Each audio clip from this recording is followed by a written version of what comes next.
Good evening, guys. Sorry for the little bit of delay, then I had to check to see if we were actually live. You know how these things go.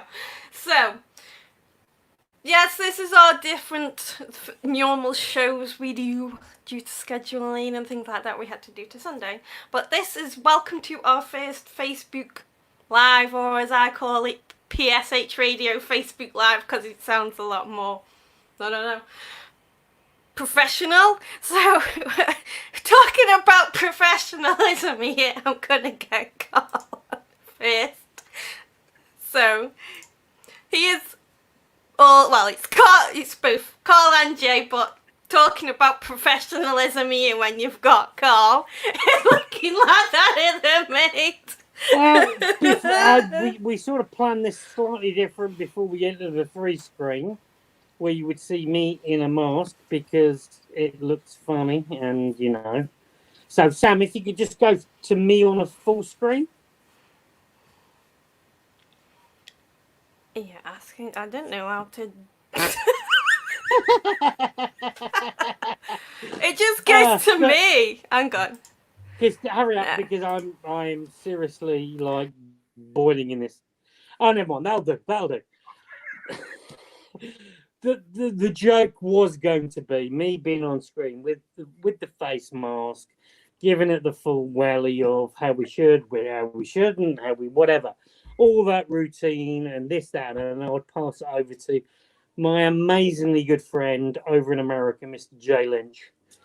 And we then suddenly passed over to Jay. But obviously technology is going to just have me with a face mask. So I'm going to take this off and just go, right. We're going to be passing straight over to Mr. Jay Lynch over there in the good old USA. How you doing, boss? I'm doing great. How you guys all doing over there? Well, you know, it's the UK, really. I know. I don't know. I've never been there. Well, you need to. You need to get your little flatfoots on a plane. Come over to the UK. You've got a room to stay at my place, and we can have some fun and games, and drinking, and whatever. No, let me rephrase that. Not just for the drinking. We can go out and investigate. You know, the investigate words. That'd be phenomenal.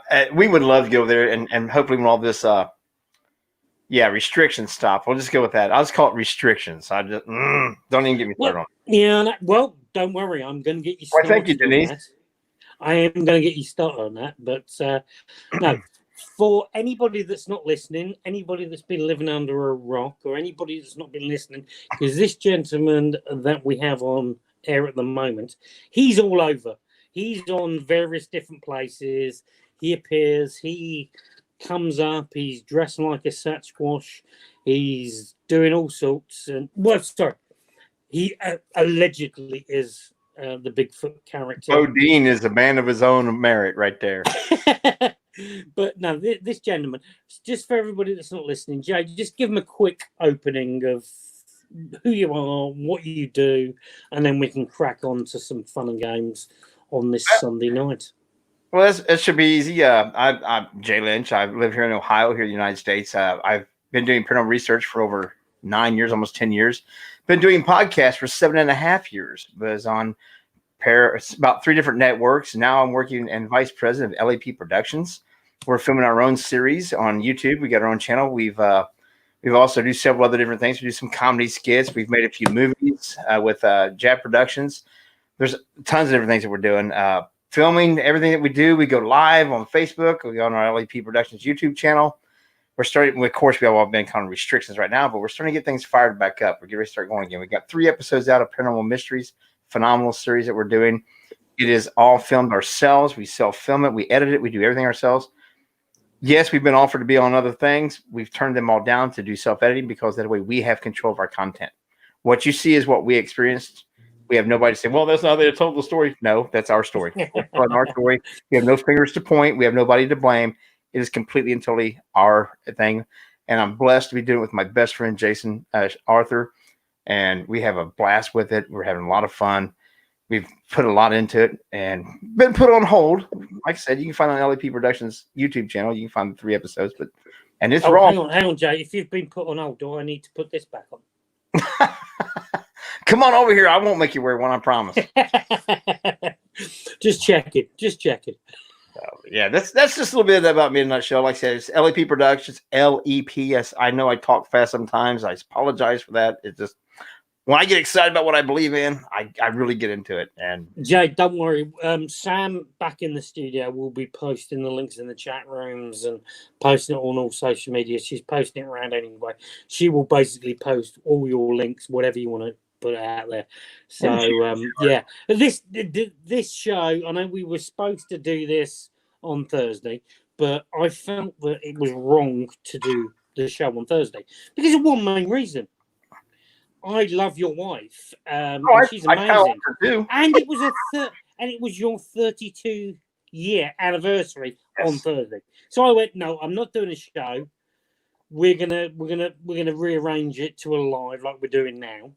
And you went, no, let's do it. I'm not, no. Teresa. She's put a lot of crap over the 32 years married. We've been together for 33. Exactly. I can't do that. You need to have that. I can. Day. But congratulations from everybody in the UK to yourselves, to your lovely wife. Congratulations on the 32 and many, many, many more. And next time, hopefully, at some point, I can actually be there with you. So I don't know. We can, many more. We can do some of this, Jay. Absolutely. You see me keep reaching over here for my cup every once in a while. I mean, but you're American. Incognito. You're sneaky so and so. You put it in like sippy cups and sippy cups. That's a sippy cups or like I can't do that. I just have to pull a glass out. Big as my head. And you're calling it a sippy cup. Jay, you got to remember, I've spent a lot of time in America, and I need to do this sort of stuff. So I've got to look sensible at some point. So I'm taking a sippy cup. Oh, that sounds so unfun. I do that responsible things when I have to. Just going back, you've been married 32 years with your lovely wife. And obviously, she has the same passion that you have. And is that a bonus that you both have the same passion? Oh, absolutely. And it's a blessing if you are in a relationship. It doesn't matter whether it's a paranormal or anything. If you have the passion to be able to do something and share it together, that just intensifies what you're doing. And with her, and believe it or not, we're complete opposites on most things. Like with the paranormal, she's very gifted, very talented, sensitive, psychic, medium, whatever name. She's gifted. I hate choosing the names for that. And I always hate putting people in those categories. So I always just say gifted. But I'm not so much on those things. I'm always more on the tech side, as you well know, Carl. Mm-hmm. But I'm a firm believer, and we both are, and everything about we do with Paranormal Mysteries is the way we film it is that we marry the two together. We use the tech to substantiate what the psychic mediums, her and Tina Duchesne, are getting, and vice versa. And we actually firmly believe and work that way, that you can substantiate both together, that both can support one another and help one another, that there's a middle ground between the tech side and the psychic medium sensitive side. And if you marry the two together, that's where you're going to find more answers. And that's exactly the way we present our stuff. Yeah, Joe, this is the thing that I actually love and get very fascinated about, because obviously you are the tech side. You have the same mentality up here. Don't go down that low, man. Sorry, you don't somewhere up around this box, whatever. But you look at equipment in the same way I look at equipment. But then you've got your lovely wife, Therese. And she's amazing what she picks up and how she looks at things as well. Yeah. So you must blend it very, very well when you're out on investigations. Oh, absolutely. And that's what I was going to say with being a couple and being able to and having those different perspectives and different talents. It's like anything else. You combine your differences together to get even stronger. And then having that trust of being together for so long.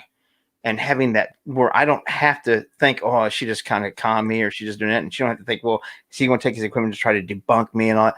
We actually have that trust where you don't have to worry about what the other person's thinking or doing. You trust them to do their job.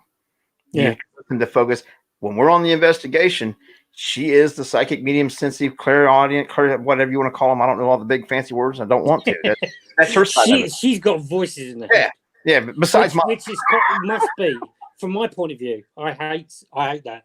It's like I could be in there and I'm using equipment, and then somebody just walks in who's nobody's, and somebody's talking into my ear, and I'm like, well, stop them talking into your ear, talking into my equipment. So you must have that. And that's what it's wonderful you get that though. That gives complete, especially when you're filming it raw, especially when you're live. If she gets something and if she feels something or senses something, and then the equipment validates it immediately right then and there, you don't have to wait to go back to review. It's like if she says, "Oh, I know," I'm a big person to go into the room, and I'm not big on K2 meters. I prefer a millimeter. I prefer it because it's got the numbers on there. A lot of people don't really read the things up on their millimeters that you can have a 0.4 fluctuation. It'd be within its normal range. So they don't read those little things about the tech side of it. So I like to establish the room's energy first, and then have my psychic mediums come in. And I take her and Tina, no matter what we're doing, we take them in completely cold and blind. 9 times out of 10, they don't even know where we're going till we pull in the parking lot. Which is amazing, because you've got the whole sweet jar out in America. Because I know that I think a lot of people in the UK have the same thoughts that I have. Is when everybody says, "Where would you want to investigate?" Everybody in the UK will say, "I want to investigate in the US." But then you flip it on the flip side and speak to the American guys and go, "Where would you want to?" And everybody wants to flip it over and come to the UK. Oh yeah, absolutely. And I think that's the crazy thing about it is, in the UK we have this whole mentality that we have to live up to, and we have to pay through the nose. We have to explain everything. There's health and safety, etc., before we get into a location. But you flip it over to America with the history, which is obviously not as old as the UK. We're not going into civil war. We're not going into all that redcoats and throw tea in the harbour and all that stuff. But it's quite amazing. But you look at some of the forts and some of the places you've investigated as a team, the history behind it, it's small amount of history compared to the world. Absolutely. And that's amazing, because I've watched your investigations that you've put up, and I've spoken to you, and we've chewed the fat over many different things. And it's just great to see the differences between the UK scene and the UK scene. I think the UK scene is behind the American scene because of one reason only, because we're English and we're too polite. Well, but you guys have, we've discussed this many times before. You guys have a very, very, very distinct advantage, in my opinion, is that you guys have absolutely more open-minded individuals with your side. The human pendulum, not happening over here. 98% of people with Ouija boards over here. Oh, no. And we used to make fun of it. And I said, you guys get away with a little bit more because, for lack of a better way to put it, like I always said, I get in trouble. 200 some years ago, you guys got all your religious zealots and sent them over here. Well, exactly. Most of the boats that flew over to America was full of all wackos, really. That were hardcore stance at their point of view of a religion. It was the only one that was right and everybody else was wrong. And so they shut a lot of that down. And a lot of people don't even open their minds to some of the things. What's the one you guys do with the glass? Glass tipping, or glass divination. I believe the technical word will put it out to it. You try to do that over here, and they're like, "Oh my God, that's so stupid." I'm like, "Are you serious? You're looking for communication, but yet you're discrediting any form that possible that doesn't fit into your criteria." There's so many closed minds over here that if it doesn't fit, which was where we make a lot of people mad with what we're doing, and that's why we self-produce, because we didn't want them to tell us how to do it. If it doesn't fit within the parameters, what is accepted to be on TV, then they want to dismiss it. It's no longer credible to them. and they're missing out on so many opportunities, so many wonderful places and ways to communicate, and so many different experiences to tell a story. If it doesn't fit the criteria of TV that you have to use this piece of equipment, or if it's not evil or demonic, then they really want to kind of walk away from it. And Do you think that the field, just looking at it as an outsider's point of view, do you feel the field has been negatively impacted by television, as in the shows no, where you've got first 15 minutes before your first ad break or your whatever break, whatever country you're in, and they've shown 4 EVPs and a full manifestation of a person? Do you think it has an effect? I think it's affected us, but I think it's affected a small minority. I think the majority of people that paranormal investigate, whether it be in the United States, the UK, or anywhere else, I think all of them, I like to equate it to fishing because of a friend of mine introduced it to me that way, Brian Hensley, that when I first got started. You can go fishing all day long and not catch a thing. Does that fish don't exist? And you have to have that patience. You have to have that. There's a lot of people coming into it, the perception of what they saw on TV, that they're now going to go out there and they're going to sit for the first 5 or 10 minutes, going to get all these EVPs and have all these experience. And usually with those burn out pretty quickly. They get their little evidence and they find out that it's not truly evidence and they get mad and quit, or they get their little evidence and they turn over to some network and they get on My Ghost Story and have their 7 minutes of popularity and fame and they fade away. They really do. They really do. The people that's going to be dedicated like you and I and the majority of the people listening that have got years under their belt, whether it be 1 year to 30, 40, 50 years, they've put in time, countless time and money and energy and research. Those kind of people are not influenced by the TV. The thing the TV does for them is it introduces them to possible new locations and possible new pieces of equipment that might be interesting to them. That still is beneficial, but it doesn't influence what they're doing. It truly does. I'm just going to give a little clap at that because, Jay, you were talking absolutely 100% sense, because I agree with everything you just said. It's sometimes people think it's a quick fix in the paranormal field, that they could do this, put on a black shirt, carry a couple of aluminium cases, wear a black baseball cap, walk into a location, get filmed, and they are the next Zach Bagans or the Grant Wilsons or all these guys that are big, or the John Zaffises and everything like this. But you and me know, knocking around a few years, being old and kind of craggy,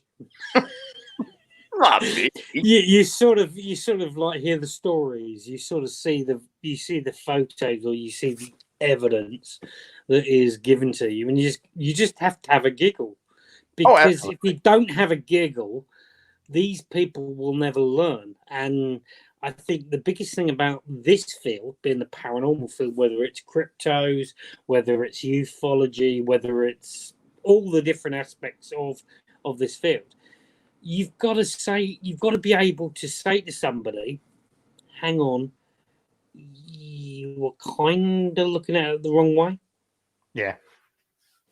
Whether that's a picture, whether that's a video, whether that's anything, any evidence you got, whether it's paranormal, whether it's Bigfoot, whether it's aliens coming to invade the world, you have to seriously look at it and go,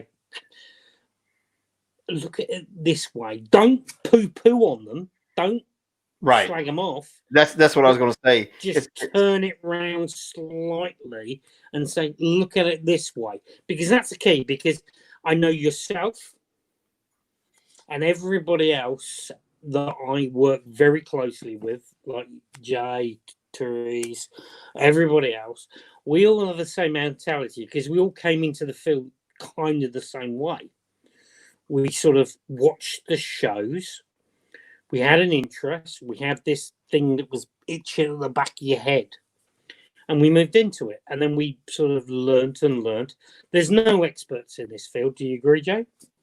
Absolutely. There's no... Well, let me say this. This is the way I always put it. There are no paranormal experts. There are experts in the paranormal field. They're not experts of the field, but I know people who are audio technicians and experts in audio, and that's who I send my EVPs to. I know people who are film experts, and that's who I send my video evidence to or my picture evidence to. Yeah. Because they're experts in that. There are people who are absolutely experts in certain fields that we use in the paranormal, and they know what the cameras or the audios and all that stuff will do and what the ranges are and things. So are there paranormal experts? No. But are there experts in the paranormal field? Absolutely. Do we utilize them and listen to them? Majority of people don't. No, exactly. True. That's the horrible thought about it is most people get into their own little bubble and they've been doing it for a few years and they believe they know everything. That's which is up to them. I'm not going to slag it great. off. I'm just not going to do it.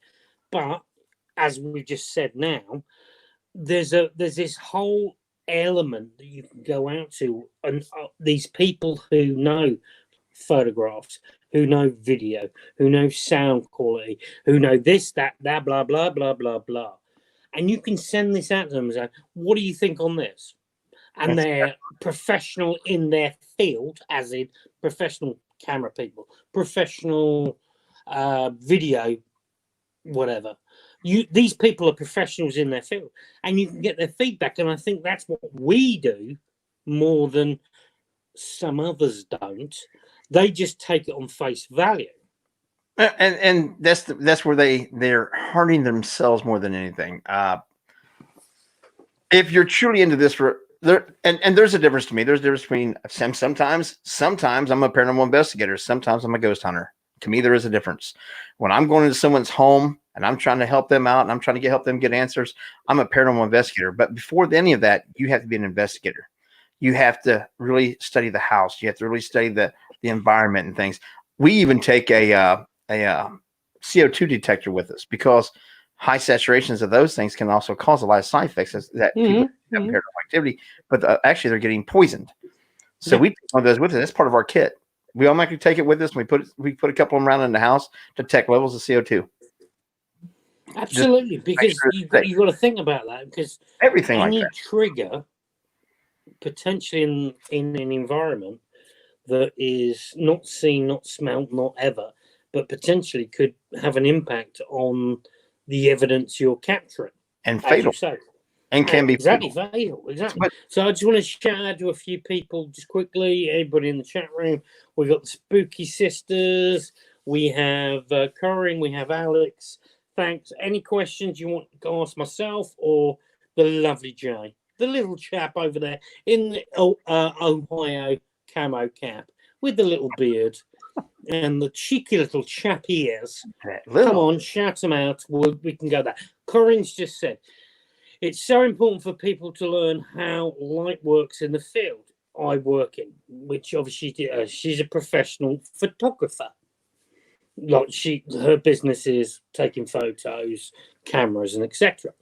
I think I teach more about light than photography. There is so much more to consider, which is exactly because me and Corinne have had conversations in the past. And one of the things people will say, what do you think about people taking... Now, I'm going to ask you this, Jay. People with their camera phones.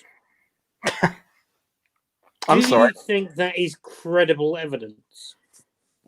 The majority of the time, no. Because I'm not a camera expert, but I asked questions, I studied, I done research.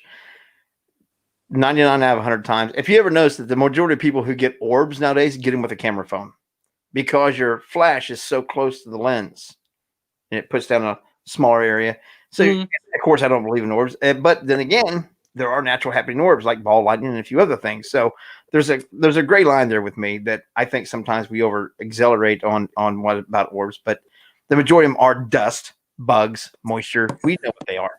And a camera expert can tell you that. And a lot of people don't know, and I tell them all the time, you can go on a lot of these camera manufacturers like Canon's things, and they have pages. If you look, they'll find the link to where they have pages of showing you examples of what these things are to help you fix the problem.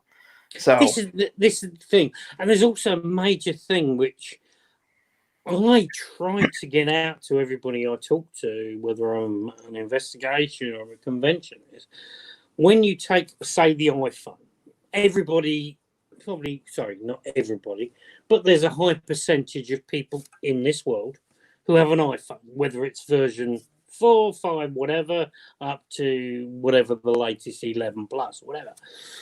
But people, what they don't realize is when you take a phone on an iPhone, there is a split second before the picture is taken because of the way the lens and the way the camera works. So if you think whatever is shown on the screen, potentially when you push that button, there's a couple of milliseconds later before you actually get the picture you think. So all of a sudden you can then have this movement where you think, oh, hello, that wasn't on the screen when I took it.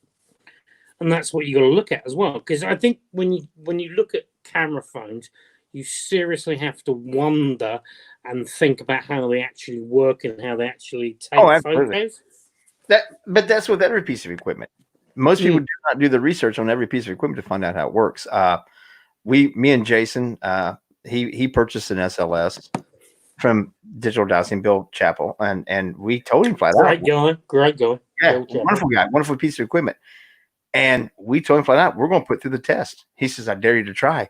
We put it in places where there was water for reflection and lighting and everything else. I mean, we found some false positives. We noticed that if you was inside like a column or a pillar in a building, that you would get a figure inside that would map that shape out because it's almost the width of the human body. But you're ready to tell that what it is that is false positive is that the movement of it, the arms or the legs, never move outside of that parameters. Yet inside that parameters. And we told them, and it's nothing personal. It's nothing against anybody. We're going to put it to the test because we want to know exactly what the range of this piece of equipment is, how it's going to work at what environments, whether it be hot, cold, rainy, foggy. I don't care. We're going to put it to the test. If we have to bring in a fog machine and make it foggy, we will, because we want to know exactly what we're getting. Jay, I just want to come over there and give you one big, sloppy UK bit of a hug and a bit of a kiss, because this is my mentality, is your equipment. You got to know that equipment. You got to know how the false positives are. Sadly, there's a lot of people out there that will have a certain bit of equipment that they don't know the false positives, and they will openly react to those. Absolutely. You got to know how it works. You got to know how it, like, the biggest thing I find is the amount of people that you talk or you want an investigation. And I've been there. I've seen it happen. People that don't know how to change the batteries, whether it's a AA, AAA, a D battery or a C battery or whatever battery, that can't change it without putting a spotlight on. Absolutely. I can't change Jay, I can guarantee if I handed you an SB7 or I handed you a Melmeter or I handed you various different bits of tech, I know you could go, or where'd you go? I spend a lot of time with my equipment. That sounds funny. But anyway, before I ever get it out in a situation where we're investigating. But then again, myself. Jay, what you're trying to say is you spend a lot of time with your hands on the equipment in the dark. I have been married for 32 years. So, but anyway, but you have to know these pieces of equipment. And if I don't know how that equipment's operating, and the way we investigate with Tina and Teresa and using, and we don't let them touch the equipment. They do their thing. What they sense, what they hear, what they smell, and I make them say everything. I am very stickler on that. What are you feeling? I don't know. I just kind of feel weird. How weird do you feel? Why do you feel? What's the way you feel weird? I push, me and Jason both, we push every little thing, every little answer out of them, because I try to get them to understand that without the equipment and without me being able to feel it, I don't understand what they're feeling. So they have to relay that to it. Jason's the same way. You've got to have that, Jay. You've got to have that. And if I don't know my equipment and they're getting something and I'm feeding them a false positive, then I'm not actually helping them get validation of what's experiencing. I'm helping them put out bad information. And bad information is just as bad as good information. I mean, you know what I mean? Absolutely. Absolutely. I've not. False positive is terrible thing. To me, it's just as bad as having fake evidence. A false positive is just about faking it is worse. Don't get me wrong. But a false positive gives people false hope and false sensations. And then 9 times out of 10, the people that are watching what you're doing and trying to learn, you're now teaching them the wrong thing to do. You're now perpetuating the problem of not opening your mind and thinking and learning your equipment and working the proper situation. You're not progressing the field. You're hurting it. You're stagnating it. Absolutely. And I completely agree with it. And the chat room is just blowing up. We got Alex. I agree. You need to understand your equipment and how it works. And like you say, what are the false positives? Totally. Because you have a mel meter or you have any type of equipment like what you would use on a baseline. And some of these bits of equipment, even by just how you handle it, will have false positives. So you have to know these. You have to know these before you go in. You have to know these to move it. And going into proper investigations, we're not talking about public investigation. We're talking about full-on investigations of a location, which I know you guys do a lot more than that happens in that happens in the UK. When before all this whole pandemic started and stuff, Teresa and Jason, myself, and the rest of the Paranormal Mystery, Tina and Brian and Dave, we were pretty much 3 and 4. We were 3 weeks out of 4 on the road, somewhere doing something, whether it be an investigation, whether it be a filming, and or whether it be an event. We were 3 out of 4 weeks of every month. We were on the road.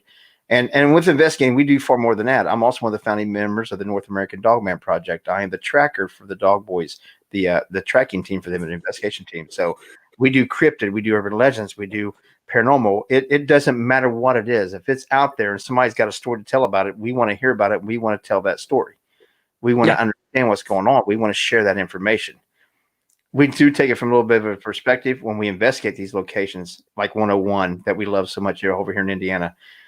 We usually take, well, we don't usually, almost every single time we go to a location, we take the home team that's there all the time, and they're a part of our episode because they know that building more better than we do. They know what's normal and what's not normal. They also have a connection with any energy that is there. Yeah. So they also become our trigger items. Plus, it gives them an opportunity to show us their styles and techniques, because how do we learn if we don't communicate and work with other people? How do we progress? This is the thing I love when I have moments when I speak to you privately, to the point where we're chatting about these things. We're looking at the different options, and you're speaking like you would speak to me normally, and I'm just me. Exactly. And I would say everybody that is listening tonight who hasn't spoken to Jay, who hasn't heard Jay, go follow him. There's going to be links in the chat room. If you have any questions for Jay, he will answer anything you like. Have an adult sense of humor.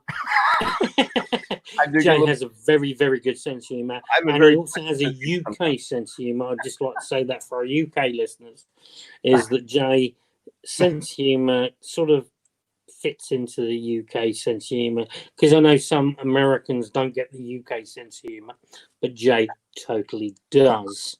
I grew up on that's a big major flashing light on that routine.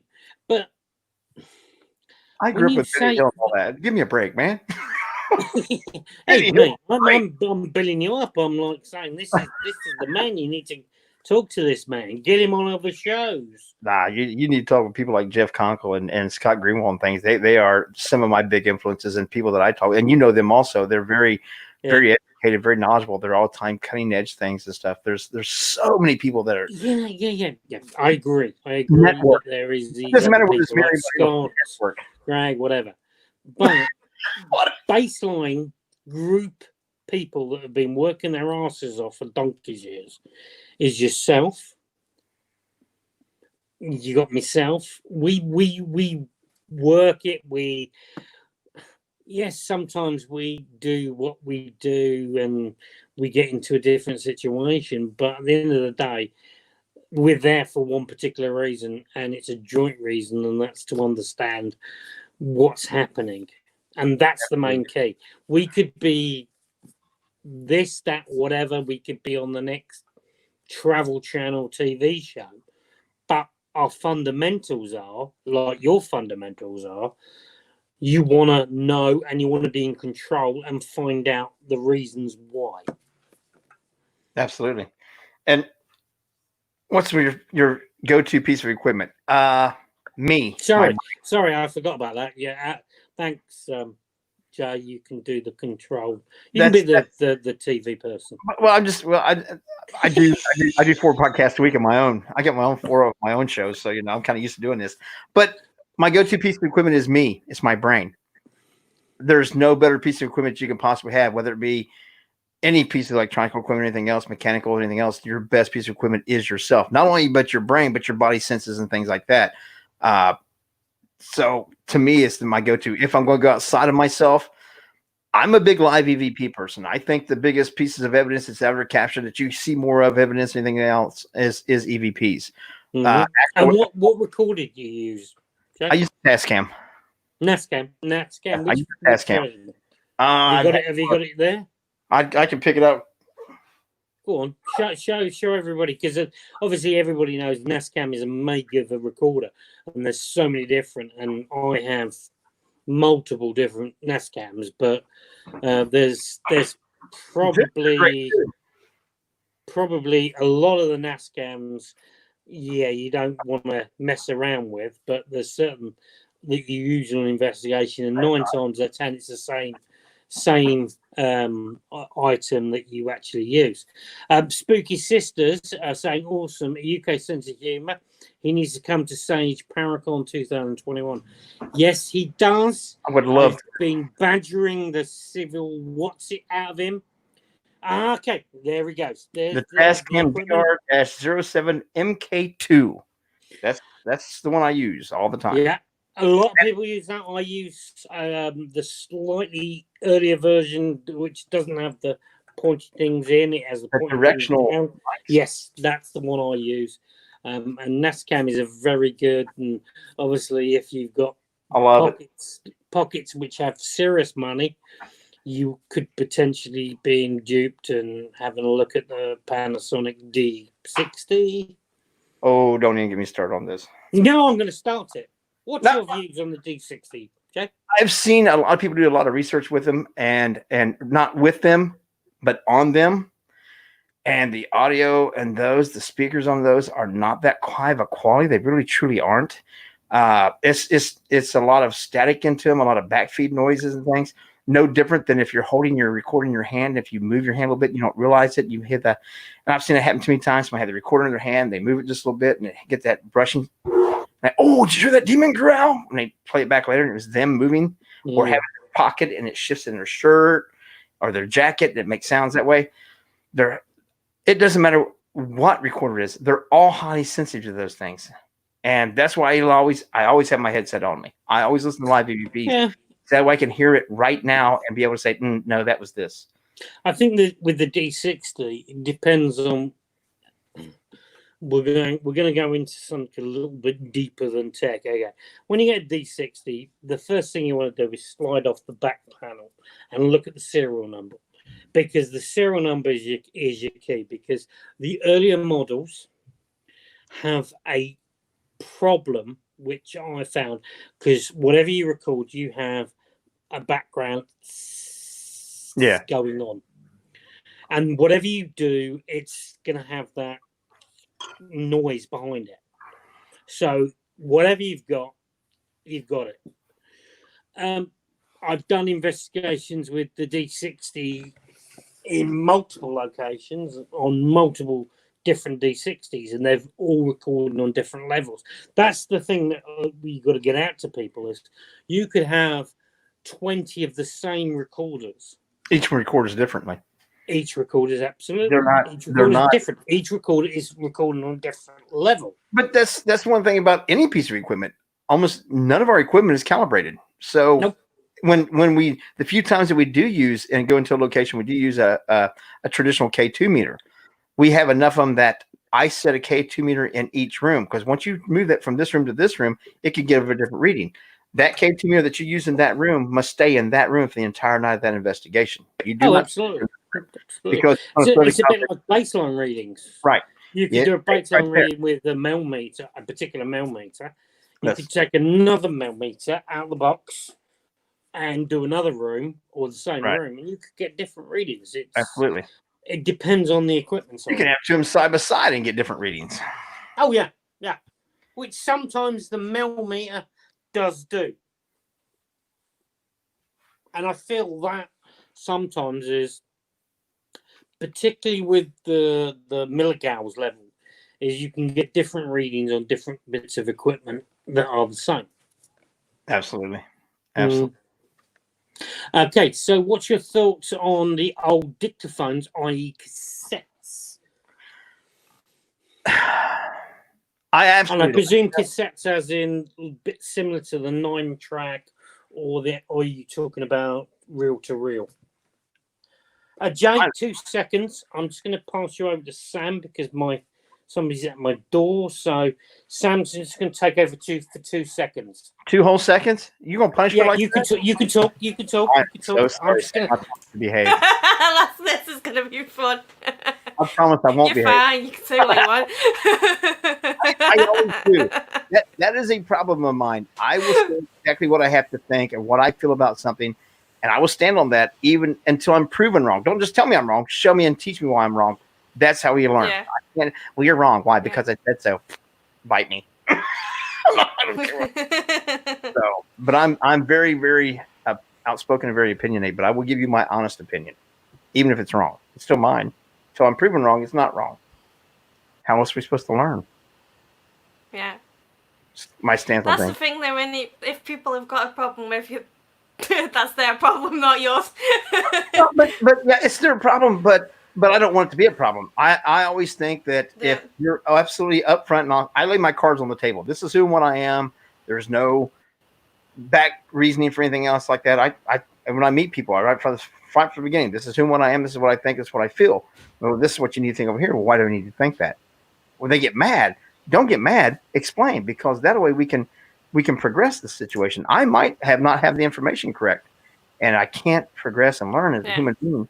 Which then I can't progress the field and progress what I'm doing in the field if I don't ask questions and learn. He's back. Sorry, I just got to. Funny enough, it's Sunday night in the UK. It's coming up for 10 to 10, and I've just had an equipment delivery, so I do apologise. Wouldn't you send me a piece of equipment too? No, it wouldn't be that interesting. I'm always interested. It's always about it's batteries. I'll see. And it's always a good thing. Yeah, I tell you what, everybody thinks that everybody out there. Yes, batteries. Batteries is the most thing that anybody buys. Absolutely. Constantly battery deliveries, and that's what I've just had. I've just had 300 different batteries just turn up. Well, if I'd have known I was going to be doing this stuff and using this many batteries, I'd have bought stock in the company a long time ago. Sorry, what were you and Sam talking about? Sorry, I just kind of talking about me a little bit and how that I am quite outspoken, that I do throw my cards on the table. I say exactly what I have to say. I never try to belittle anybody, never try to hurt anybody's feelings or offend them, but I'm not just going to hold back. And I think that's a lot of problem with whether it be in the field or in the world today, that people are so worried about offending somebody that they don't speak the truth. And the truth is easier to deal with if it's out on the open. It's easier to face and easier to take care of than anything else. So, and the mini cassettes, I love them. I bet you got to really watch those. Yeah, I've got a proper 1960s reel to reel, with the tapes that go around. I've got the mini cassettes as well. I've caught amazing evidence on the cassettes. I've never caught really anything on the reel to reel, but I've never really pushed it and gone out and used it to that. It's a sort of a new bit of kit. But I prefer different types of EVPs, different type of EVP recorders currently. But it seems like it also depends on your environment and what you're going for. I'm a big fan if I use the mini cassettes or any cassette that I only use them the one time. I know from back when we was all kids, before they had all this high-tech stuff, I think one of us didn't sit in our house in the evenings with our cassette player out. We'll listen to the radio, waiting for our favorite song to come on so we can hit record and capture it. But if you record over it enough times, you get the background noise from the other songs. It doesn't truly ever. Yeah. So that's the only thing about it is if I use them that cassette one time because I don't make sure that if it doesn't erase properly, that I get some background noise from the previous recording. And now once again, I'm giving out false positives. Which is the key. It's like anything, any recorder, because there's a lot of recorders that you can buy. And a lot of people out there will just buy it for any particular price range, whether it's $20 up to $4,000, $5,000, $6,000, $2,000. But you've got to remember one thing: it's how they record, and do your due diligence when you investigate how these bit of equipments actually record. Because, like you say, you could have, say, some of the Panasonic D range that records on the same filter, so you potentially are recording over and over and over and over again. When you play back, potentially you are getting a millisecond or whatever of a past recording, and you might think that's an EVP. Oh yeah, oh absolutely. We've got Alex in the chat room. Do you say the same with old DV tapes? Record one time on the tapes? Absolutely, because it's the same principle. Once you record on it once and you then record over it, there is a potential where you are going to get, like with a camera, a double negative or whatever you call, where you're going to, at some point, you're going to either get a double sound or a double picture or double color, or whatever. It can throw it off, and it give you false positives. Yeah. But if you know your equipment, you know what you're doing, and you have somebody like, I'm blessed to know the Booth brothers. I've sent things off to them, me and Jason have, and they've been able to review it and stuff. And they're filmmakers. They was like, oh well, this is what happened here. Kind of like the young lady earlier. She's a camera photographer, professional photographer. I send her stuff like, well, what do you think about this? Well, this is why I think this is, and I'm like, okay, so I can recreate this. We got one of my brothers, Jeffrey Morgan. He's a photographer. He sends all of our stuff to him. If he says, well, I can recreate this and this is how I can do it, I'm like, okay, then if you can recreate it, then it's not truly possibly evidence. It's possibly something that I done wrong with the camera, not being an expert, not knowing what I'm doing. Yeah. We have the same over in the UK. We have this amazing lady, Corinne West. She's a professional photographer. She does videos. She does weddings, etc. You give her a picture and she will look at a picture and she can then, within seconds, go whether it's this, that, and give you a response back. That's what we said earlier. There's no professional paranormals, but there's professionals within the paranormal field. Exactly. That's what I'm saying. There's no experts, but there are professionals in their own field which can bring all their information. And rely on to do with video, whether it's to do with sound, audio, etc. Yep. They'll come back and give you that moment to explain. We have Jay. Okay, go ahead. No. What we we have a tendency over here. What I do is there's locations that we go film or do an investigation, and I will send our evidence to another team that I trust. And won't tell them where we went or anything else like that, and allow them to review it and send back what they think they found. And that's my evidence. It may contradict what I found, and it may not be everything that I found. But then again, I know what I might have, the environment, what was happening, what was going on, where they don't know anything. So they're doing it completely cold. So they're actually going to find what they actually find. They don't know that somebody back over here might have said that, or somebody might, and then I can review what I have and say, okay, well, this was that. And if we hit on the same things, that we can't speak on it. We can't speak on that. We can't know what for sure what it is, or just or debunk. Then what is that? So I like to have another. When we do it all the time, we send our stuff off to another team to let them cold review it. See what they find. I think that's great because I do it. A lot of my fellow investigators that I deal with on a day-to-day basis, they do it. If it's audio, if it's film, it's whatever. They'll send it to somebody and go, what do you think of this? And they'll come back with either a load of answers to indicate, whatever, or something which is giving you more questions than answers. Having that somebody to trust it like that's a phenomenal thing to have. Absolutely. Big shout out to Mr. Nick Saponi that's just joined us in the chat room. Cheers, mate. And that won't make a difference to Jay because he don't understand the English sense of humor, but it's cheer Mike to you, mate. But yeah, I understand a lot of things. But I think one of the major things that we have, and one of the major things that we keep very close to our hearts, is review of evidence. Oh, absolutely. And I know you do you have the same philosophy as I do, where you will review, and you will probably review another 30,000 times before you would release any evidence. Absolutely. We have, when we're doing paranormal mysteries, everybody reviews whatever we have, and we don't communicate about it until everybody's reviewed it. And then we say, okay, well, I found this at this spot. Well, I kind of heard that, but this was happening. And we still review it again. And then we have huge discussions. We got an episode coming out real soon to where there are conflicting beliefs of what we've captured. And we're going to put that as part of the episode because that's what really happens when you're investigating. That's what really goes on. One person thinks it is credible evidence. Another person thinks that they think it's something else. And we're going to put both viewpoints will be on there and allow people to understand, okay, this person thinks this person thinks this, and this is why they think that. What's your opinion? Help us decide whether this has got any validity to it or not. Because how else do we progress? How else do we learn? I mean, and everybody has that. You know for a fact, with all the times you investigated, you've come up with something different than somebody else, and you guys had a huge discussion about it. TV never shows that. That's the reality side of the paranormal investigating that TV doesn't want to show, because for TV and the person that's usually watching TV, which are not investigators, that's boring. But for people like you and I who do investigate, that's reality. That's what's really going on.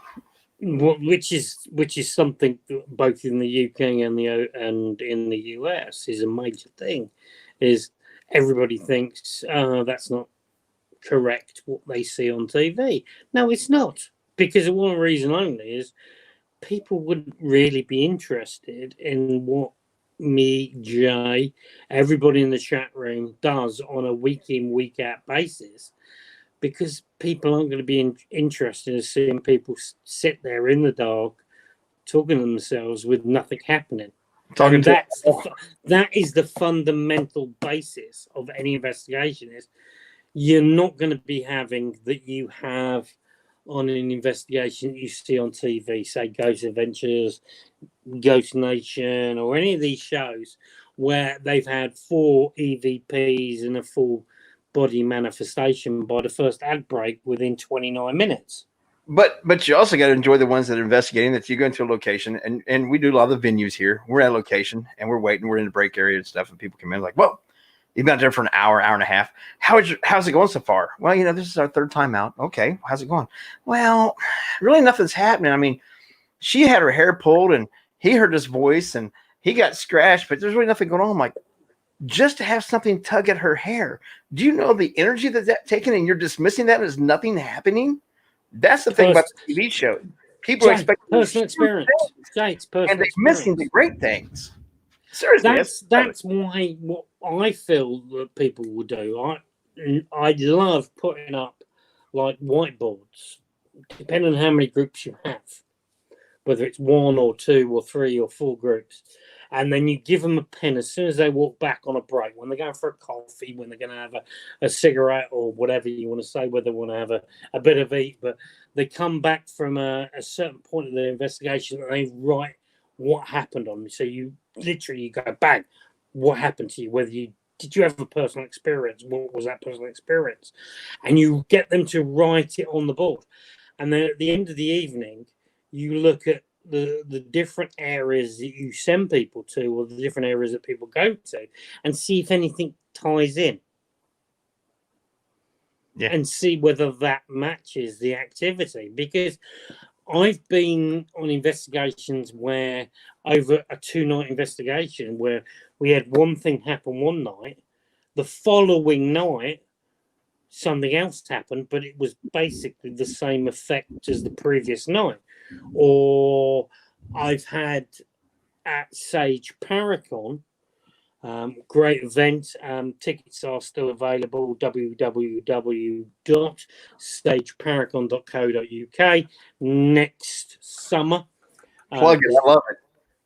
It's been moved because sadly because of COVID, we're moving it from this year to next year. But we've had with Karen Dolman, the Ouija board queen.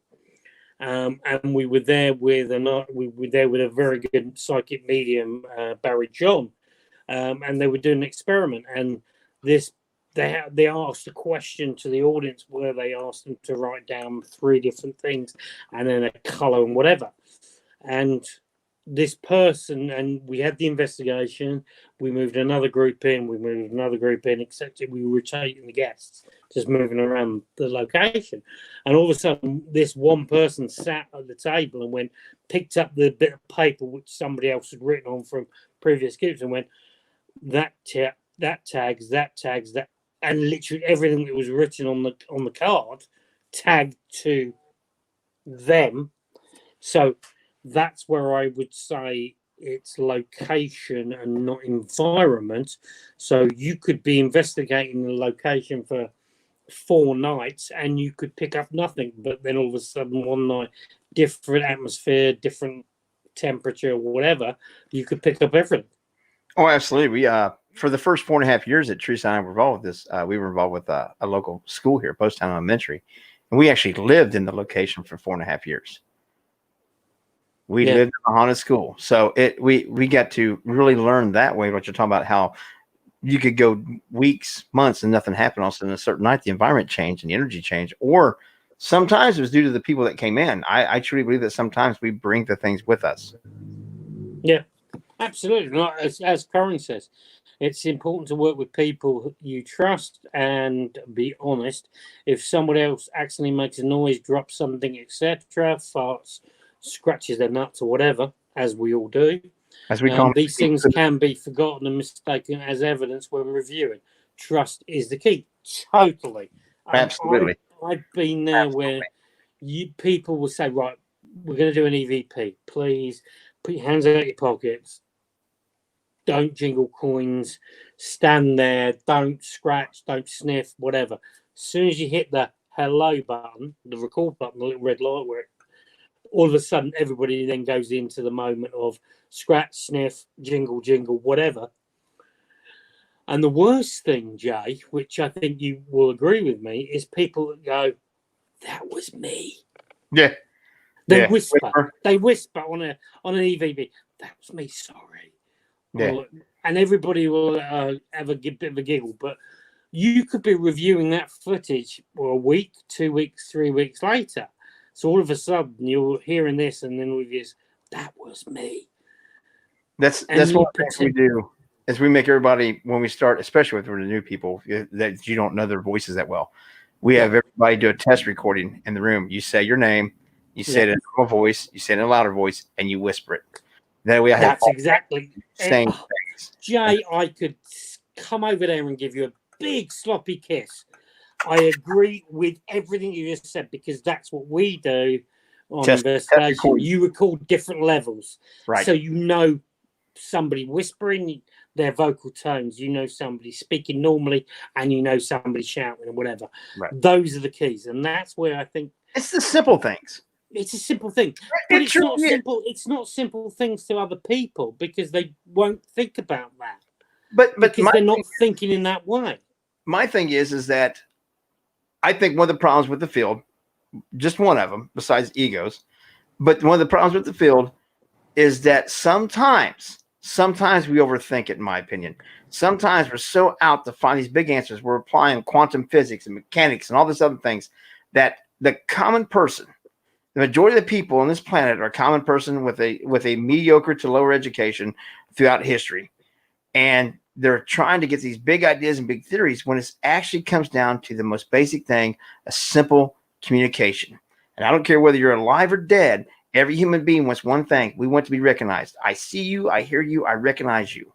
And giving the 3 simple basic things to that energy changes the whole level. I get in trouble all the time with Teresa and Tina. Jay, you get in trouble? I can't believe go that. to locations and I introduce myself. I wait till we're there for a little bit, and I say the same thing every time because I'm there for communication. I'm there for the interaction and the communication.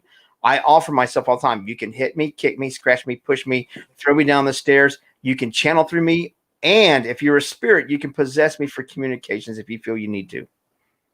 I say Absolutely, we go in. because this is the biggest thing that I think first time paranormals get into it, and they see what goes on the shows, on the TV shows. They try to recreate them. Next thing, they are thinking they are the bee's knees, they are the next this, that, and the other, and they are walking out the next weekend with their cases, their silver aluminium cases, their black t-shirts, the tight black t-shirts. Never wear them. I'm investigating. No, I don't.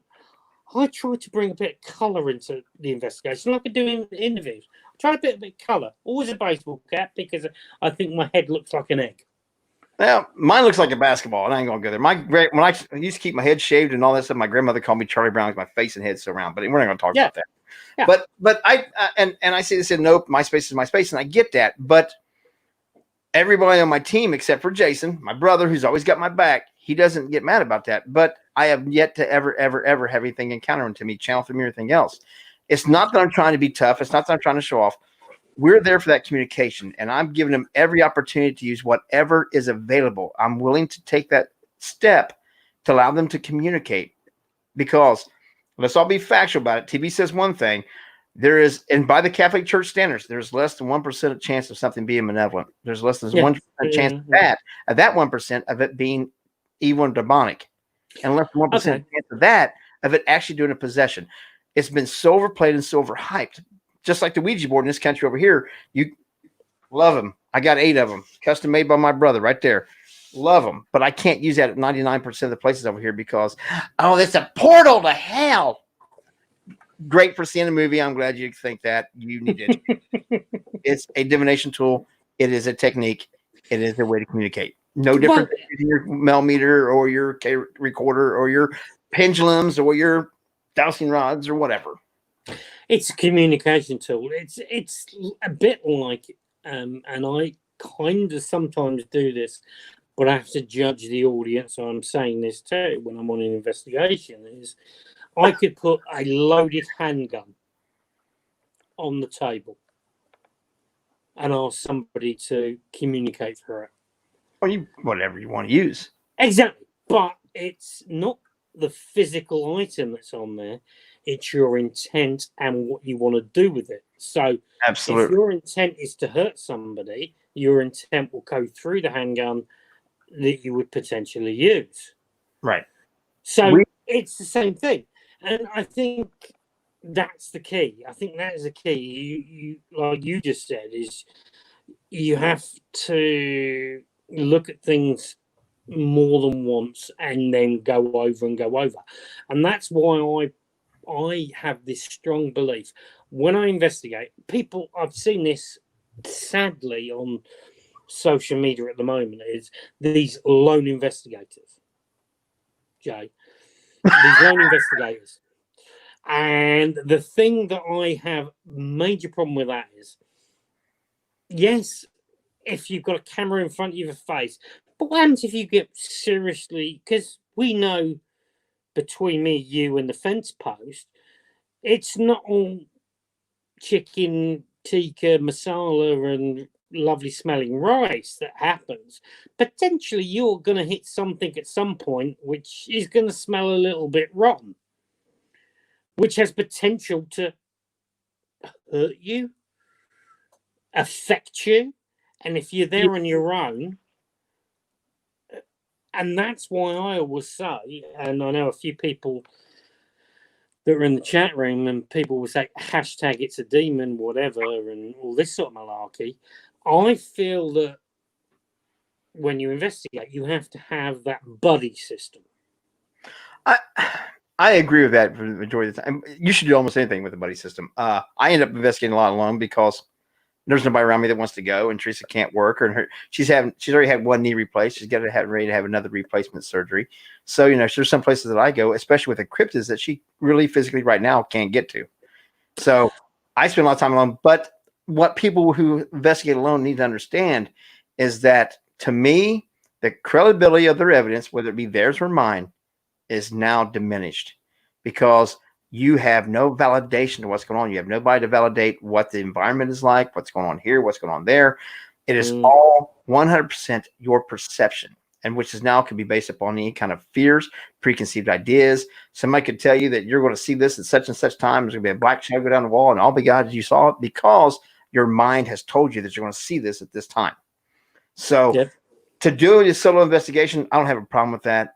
The only problem with it is whether it be me, I'm even putting myself under this microscope here, whether it be myself or anyone else, your evidence is a little bit on the side of not being as believable, because you have no control. You have no control environment where anybody else can say, no, that was this.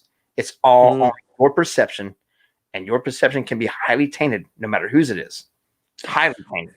Absolutely, and I completely agree. And I just want to talk a little bit, and just before we finish, because we are running over, but sod it. Oops, I'm sorry. It's a Sunday night, and I'm happy to carry on doing this, because we've got so much interaction going on, and that's what I want to do, and I don't want to just shut it down now. But you don't just investigate you investigate all areas of the paranormal. Absolutely. When it comes to ghosts, spirits, whatever. That's one subject. But one of your biggest other passions is the crypto side of it. The Bigfoots, the Sasquatch, the Yeti, or whatever we want to call it, or the Dogman monster, or whatever you want to call it. But you also do that side of it. Absolutely. And I think that is a point we need to talk about a little bit, because I love it. I love that area of it, because since I've been interacting a hell of a lot more with people from America, I'm getting dragged into that. I'm getting dragged into the old crypto, and I'm also getting dragged into the ufology side of it. So I have both options, and I'm going down different rabbit holes. But for you, Jay, you seriously, you go out and you look at these crypto sightings, and you actually investigate it like it's the paranormal, as in ghost side. You do your case, you take the mentality, camera, equipment, etc. to that, don't you? Absolutely. And sometimes we've actually been in situations where we've married paranormal investigating with the cryptid research, because there was a case at Land Between the Lakes down in Kentucky, where supposedly it had been a camp had been attacked by dogmen, and people were killed by dogmen, supposedly. So we also did and granted, this is many, many, many years ago. And that's why we brought in, because we knew we could find no fresh evidence as far as cryptid research, as far as tracks and everything like that. So when we went in, we brought in the fact of bringing in our side of the paranormal investigating, because there's me and David Jones, the other guy that is on the team, that are paranormal researchers. We brought that side into it, because if that had happened, and if those people were there and they were murdered by these cryptids, then we wanted to make contact with them and get their story. We also had somebody come in that was Native American of a tribe that was in that local area, who could speak the language. So that way, in case they could actually contact through that realm of doing an investigation. And actually, because I wouldn't know what a Native American is saying, I can't speak any of the languages. This person could speak 2 or 3 different languages of the Indians that were indigenous to that area. So we did a paranormal investigation trying to substantiate any form of connection or evidence to substantiate the stories of the cryptozoology. So it all actually can blend, and does blend together. It truly does. Especially with the known history of the United States, with becoming the United States. There's a whole history before that most of people, when they investigate, don't take into consideration. That's why with Paranormal Mysteries, we're blessed that Brian, that's on the team, is Native American and speaks 4 different languages. So when we go into situation stuff, we might think, well, that's just some weird noise. He's like, oh, no, that's a word, and it's a word in this language, and this is what it means. And we're like, oh, crap. That changes everything. What about,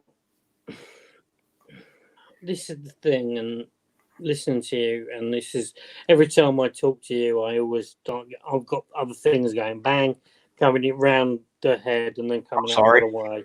I'm sorry. That's no, Jay. It's fine. So you're saying obviously crypto, and then you got the Indian side or the Native American side or whatever the language.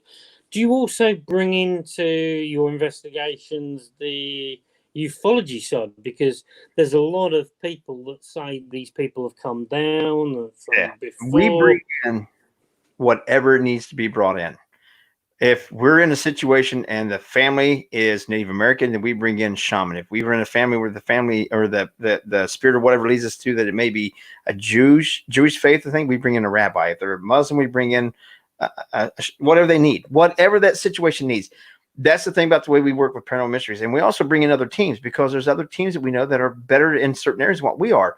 Yeah. We know that the 4 or 5 of us can never, ever, ever, ever know everything about this field. And the strength of what we're doing and the way to expand our knowledge is to reach out to other people who have more knowledge base, whether it be, like we talked about earlier, cameras, audio, video. It doesn't matter. If it's somebody that knows the style of investigating, a new technique that we've not seen, we bring them in to work with us to teach us that technique and teach us. And then we push it too. We push to say, okay, well, what if this happens? Well, we'll do this. Well, what if that happens? Because once again, you have to understand the equipment, the technique, the style, and everything that you're doing. If not, you're going to put out false information. So we push not only ourselves, but everybody that works with us. We go to another level. But we also, like the biggest thing in there, trust is the biggest thing. We trust these people.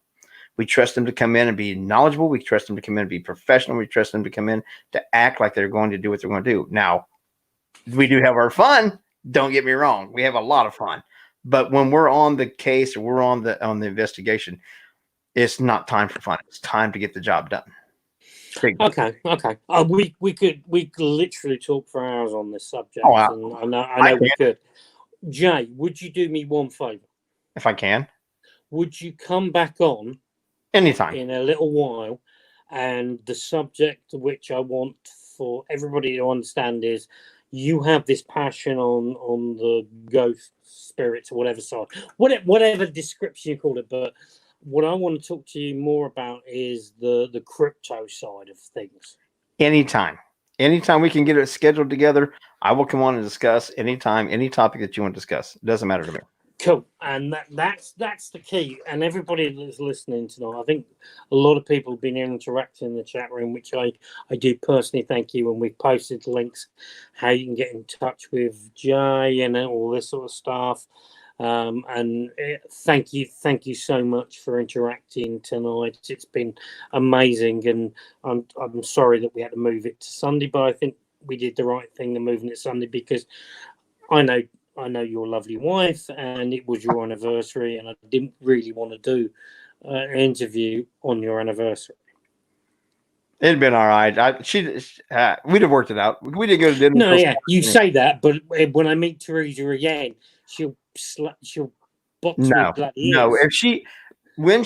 I'm not saying if, I'm saying when she finally gets the chance to actually see you and meet you in person, the last thing's gonna be on her mind will be slapping you. She is the queen of hugs. She gives some of the most energetic, energy transferring hugs. There's only one other person I can say gives as good a hugs or better, and that's Rosalind Lewis. That was with. Oh yeah, I've had some hugs on this planet. I've had some of those hugs inside. Okay, Teresa's hugs are right there, very close to Rosalind's. Oh, cool. That whole energy transfer. I look forward to hugging your wife. She would never, ever, ever strike you. She would me. But she wouldn't you. Okay. Well, what everybody else that's listening, thank you for keeping up. We have gone over, but I thought it was a point where we needed to carry on because the subject and the conversation and the interaction was flowing great. So, Jay, personally from these places, somewhere where my heart is, how much you mean to me.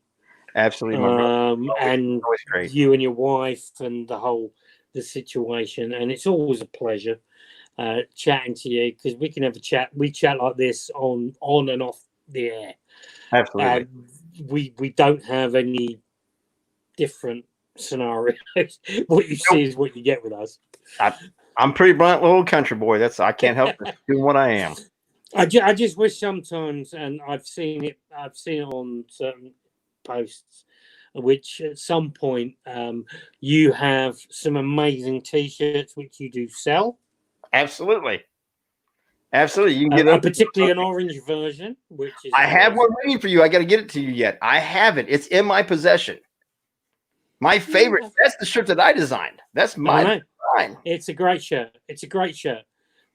Anybody that's listening at the moment, this T-shirt is probably one of the most amazing T-shirts. I have one here. Okay, there we go. Look at that. Everybody that's watching, listening, and seeing this, you need to get one of those T-shirts. Drop Jay a message. He sees that he will send them out to you. It's an amazing. The crash test paranormal dummy in the orange is brilliant. But it's not just that's a jokey whatever. But Jay has so much knowledge, so we'll post his links. So go over and catch up with Joe. Jay, thank you. Love you, brother. Thank you, my brother, and you guys. Thank you all for listening and your questions. And I can't wait to come back. It'll be a blast. It'll be a lot of fun. We'll get you on, and vice versa if you need an English. Absolutely. On the Americans. On one of my 4 shows. Anyway, Jay, pleasure, and thank you everybody that's listened on the show.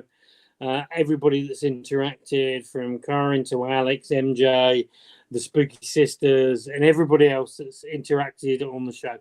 Thank you so much. We will be back on a Thursday. We don't know whether we're going to be doing a live show. We don't know whether we're going to be doing a radio show. That's how we go. That's how we do. All I can say is I'm just going to put this on. Just taking these glasses off a second. I'll put that over there. There we go. Just love this. This is great TV and radio. Right. Put the glasses back on. And just for it, I will see you protected. Protected, whatever. I love everybody. Peace, whatever. I will see you guys next week, next Thursday. Maybe we might prop up now and again. But once again, I would say, Jay, pleasure. Everybody interacting. Thank you so much. But I'm going to pass you back over to Sam to end the show. Peace out. Love you guys lots. And I will see you somewhere in the ether.